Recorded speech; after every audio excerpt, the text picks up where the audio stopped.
Students, welcome to my YouTube channel. Today we are going to start question number 2 of exercise number 14.1. Question number 2 says factorize the following expressions. यहाँ पर हमको कुछ expressions दिए हुए हैं, हमको इसको क्या करना है, factorize करना है. तो factors करना हमने फर्स्ट वाले क्वेश्चन में सीखा था कि इंडिविजुअली कैसे factors करते हैं. अभी हमको एक्सप्रेशन है ये हमारा, इस एक्सप्रेशन को हमें फैक्टराइज करना है. तो पहले हम देखेंगे नंबर्स को. 7 और 42 में वो कौन सा नंबर है जिसका दोनों में टेबल में डिवाइड हो जाता है, दोनों ही नंबर्स में. तो 7 6 42 होता है.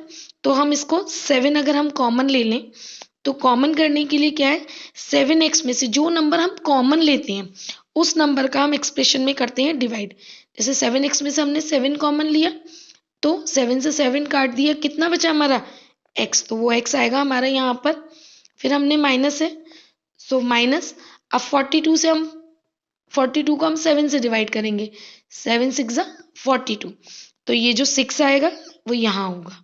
तो ये हमारे एक्सप्रेशन का फैक्टराइजेशन हो गया. 7 कॉमन लेने के बाद क्या बचा हमारा x और 7 6 42, सो ये हो गया हमारा 7x माइनस 42 का factor. Okay, factorization. Now the second part is 6p minus 12q. अब इसमें p है, इसमें q है, तो p और q तो कॉमन आ नहीं सकते, बट 6 और 12 में से हम 6 को कॉमन ले सकते हैं क्योंकि 6 का टेबल 6 से ये दोनों ही नंबर डिवाइड हो जाएंगे. ठीक है, तो 6 जब हमने कॉमन लिया तो क्या बचेगा 6p में. जब हम 6 का डिवाइड करेंगे तो 6 से 6 कट गया, क्या बचा p, और 6 से 12 को डिवाइड किया तो क्या बचा हमारा 2. सो दिस इज द आंसर. ठीक है, एक और इसका मेथड बताती हूँ आपको, अगर पूरा एक्सप्लेनेशन के लिए. 6p के फैक्टर करिए. 6p के फैक्टर क्या होगा, 2 इंटू 3 इंटू p, और 12q का फैक्टर क्या होगा, 2 multiplied by 2 multiplied by 3 multiplied by q. इससे पहले वाला जो फर्स्ट क्वेश्चन था उसमें इसी तरीके से था. अब कॉमन फैक्टर हमको लेना है. ठीक है, तो कॉमन फैक्टर क्या होगा, 2 इंटू 3. कितना आया फैक्टर कॉमन में, 6.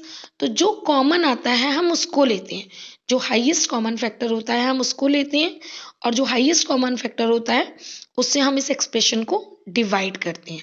इस तरीके से इसका आंसर आता है. Okay, now the third part है हमारा 7a² प्लस 14a. अब 7 और 14 में से 7 कॉमन आ गया, a की पावर 2 और a में से हाईएस्ट कॉमन फैक्टर a है, a कॉमन ले लिया. 7 से 7 कट गया, a की 2 पावर से 1 पावर कट गई तो क्या बचा सिर्फ a, प्लस 7 का 14 में डिवाइड किया तो 2, a से a कट गया, तो आंसर आ गया a प्लस 2 ब्रैकेट में और 7a. Okay, now the fourth part, it's too simple. आप थोड़ा सा बस प्रैक्टिस की नीड है हमें. माइनस 16z प्लस 20 z की पावर 3. अब इन दोनों में से क्या कॉमन आ सकता है, हाईएस्ट कॉमन फैक्टर हो सकता है हमारा 4. 4 4 जा 16 एंड 4 5 जा 20, तो हमने 4 कॉमन ले लिया, और z की पावर यहाँ 3 है यहाँ 1 है, तो हमने 1 पावर कॉमन ले ली. तो आंसर क्या आ जाएगा, 4 से जब हम 16 को डिवाइड करेंगे तो माइनस के 4, z से z कट गया, प्लस 4 5 जा 20, 3 z में से एक z कॉमन ले लिया तो कितना z बचा, 2z. Okay, so this is the solution of the fourth part. Now come to the fifth part. Fifth part is 20l square m plus 30al m. अब 20 और 30 किस एक नंबर से डिवाइड हो सकते हैं, तो हम 10 से डिवाइड कर सकते हैं. तो इन दोनों में से हम क्या नंबर कॉमन ले सकते हैं, 10. अब इसमें l की पावर 2 है, इसमें l की पावर 1 है, तो हम l कॉमन ले लेंगे. इसमें m की पावर 1 और इसमें m की पावर 1 है, तो हम m कॉमन ले लेंगे. इसमें a नहीं है, इसमें है, इसलिए हम a नहीं लेंगे. जो चीज़ दोनों में होती है हम वही कॉमन लेते हैं. अब 20 को 10 से डिवाइड किया तो कितना आएगा, 2. l की 2 पावर में से 1 पावर कॉमन ले ली, 1 पावर बची. m की 1 पावर थी, 1 पावर कॉमन ले ली, कुछ नहीं बचा, प्लस 30 को अगर हम 10 से डिवाइड करेंगे तो आएगा 3. a l और m हम कॉमन ले चुके हैं, सो हमारा आंसर क्या हो गया, 10lm ब्रैकेट में 2l plus 3a. Okay, now come to the sixth part. ना जो हमारा सिक्स पार्ट है वो है 5x² y माइनस 15xy²। अब 5 और 15 में से हम 5 कॉमन ले सकते हैं, x⁻² और x⁻1 में से हम x⁻1 कॉमन ले सकते हैं, y⁻1 और y⁻2 में से हम y⁻1 कॉमन ले सकते हैं। अब 5 से 5 कट गया, x⁻2 में से एक पावर कॉमन लिया, एक पावर हमने यहाँ लिख लिया, y की 1 पावर थी वो हमने कॉमन ले ली, माइनस 5 से जब हम 15 को डिवाइड करेंगे तो 3 आएगा, x कॉमन ले चुके हैं, y की पावर 2 पावर में से हमने 1 पावर कॉमन ले ली, तो कितनी पावर बची हमारी 1 पावर। सो हमारा जो आंसर आया वो आया 5xy कॉमन लेने के बाद x minus 3y। Okay, so this is the solution of the sixth part. Now come to the next part. Now the next part is seventh, 10a² minus 15b² plus 20c²। इसमें a² है, इसमें b² है, इसमें c² है, तो a b c तो common नहीं आएगा। अब 10, 15 और 20 में से वो कौन सी टेबल है जो तीनों में डिवाइड हो जाती है, तो दैट इज 5। ठीक है, जब 5 कॉमन लेंगे तो 5 से 10 को डिवाइड करेंगे 2, a² कॉमन नहीं लिया इसलिए 5 से 15 को डिवाइड करेंगे 3, b² प्लस 5 4 ज़ा 20 c²।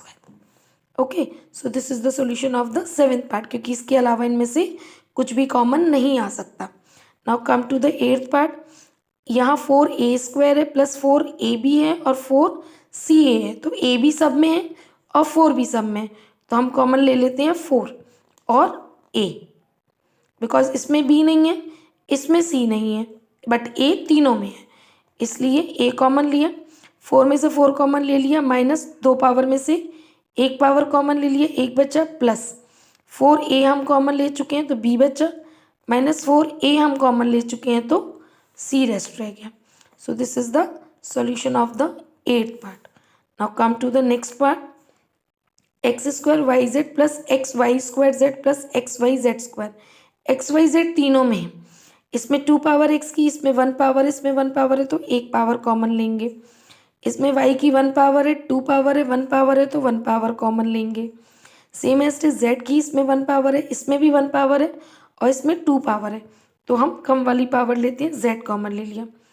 2y और z हम कॉमन ले सकते हैं, 2 पावर में से 1 पावर कॉमन ले लिया, 1 बचा, प्लस x कॉमन ले चुके हैं, 2 पावर में से 1 पावर कॉमन ले लिया, 1 पावर बची, z हम कॉमन ले चुके हैं, xy हम पूरा कॉमन ले सकते हैं, z की 2 पावर में से 1 पावर कॉमन ले लिया, तो हमारा z बचा ब्रैकेट में। तो इसका आंसर क्या हुआ, xyz कॉमन लेने के बाद ब्रैकेट में बचा हमारा x plus Y plus z। So this is the solution of the ninth part. Now come to the 10th part. a b c, तीनों में a b c नहीं है तो a b c तो कॉमन नहीं आएगा, इसमें भी x है, इसमें भी x है, इसमें भी x है, तो हम क्या कॉमन ले लेंगे, x। इसमें y है, इसमें भी y है, इसमें भी y है, हमने कॉमन ले लिया y। z सिर्फ इसमें है, इन दोनों में नहीं है, तो z कॉमन नहीं लेंगे। अब क्या बचा, a बचा, x की 2 पावर में से 1 पावर कॉमन ले लिया तो 1 पावर बची, y हम ले चुके हैं तो ये नहीं आएगा। b, x की 1 पावर में से 1 पावर हम कॉमन ले चुके हैं, y की 2 पावर में से 1 पावर कॉमन ले चुके हैं, 1 पावर बची, प्लस c, एक्स वाई की एक पावर कॉमन ले चुके हैं तो क्या बचा सिर्फ c, z। सो 10th का क्या आंसर है, एक्स वाई कॉमन लेने के बाद ब्रैकेट में ax plus B Y plus C z। So this is the solution of the 10th part. So students, I hope you have understood the question number 2 of exercise number 14.1. Now come to the next question in my next video.